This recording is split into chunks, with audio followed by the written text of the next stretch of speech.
This presidential election, just about nothing brings more controversy to the table than Donald Trump and his views towards women. Political science professor at Clemson University, Dr. Laura Olson, provides a little more insight to the situation.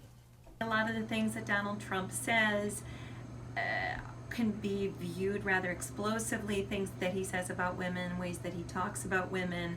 It's a certain situation where you'd think that women in particular would say, well, I can't support a candidate who says these sorts of things. Other women political science majors on campus share their take on Donald Trump. I think that a lot of women these days don't really know exactly what he said or pay attention enough to have a reaction, which I think in itself is a huge problem, because if you look up things that Donald Trump has said in reference to women and women's capabilities and his beliefs on that, it should be very offensive, and women should be reacting more to those things and taking a stand against that. I think with the majority of women, we're seeing that they really don't like Donald Trump and they disagree with him heavily. The polls are showing that 3 out of 4 women dislike Donald Trump, which is completely understandable considering all the comments he's made. Just the way that he references women and treating them as kind of like an object or objectifying women. One comment that both students mention is shown in this clip from his show, The Apprentice. Chooser, not the team leader yet. Excuse me, you dropped to your knees.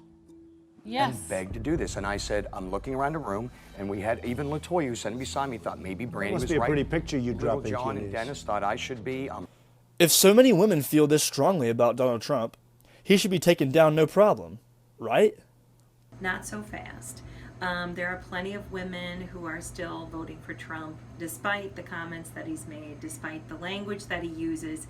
More importantly, what's going on is that we need to remember, as we always do when we talk about gender in politics, that sort of one's gender does not always direct exactly what one does in terms of political sort of attitudes, in terms of political actions, in terms of vote choice, in terms of any of these kinds of things. People are uninformed about maybe what he said or what he has previously said about women, so they just see that he's going to make America great again, and he's a conservative, and he's going to do all these different things that conservative Republicans believe. We're seeing that there's a decent number of women who think that he's still the better alternative, and so they're kind of choosing to ignore his view on women and just stick with other things they may like about him.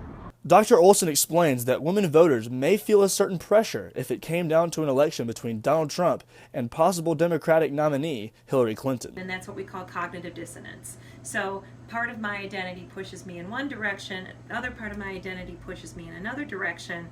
How do I reconcile that?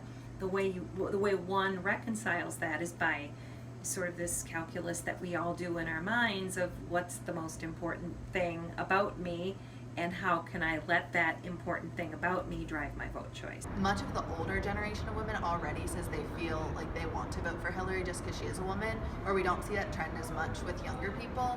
But I think especially with how vocal Donald Trump is about his kind of rudeness to women, that it will put the extra pressure for people to vote for Hillary because of that. Regardless of their political beliefs, these students agreed that a win for Donald Trump could be a step backwards for women everywhere. I think it would be a huge step back. I think you would see a huge pushback from women organizations all around the country.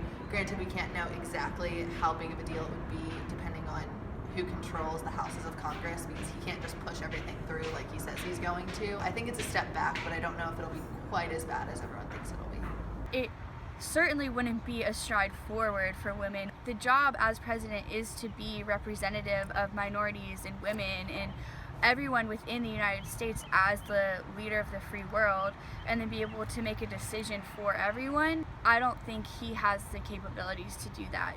With the possible election between Hillary Clinton and Donald Trump, the world awaits what he will do or say next. From Clemson University, Ssullivan, Clemson News Next.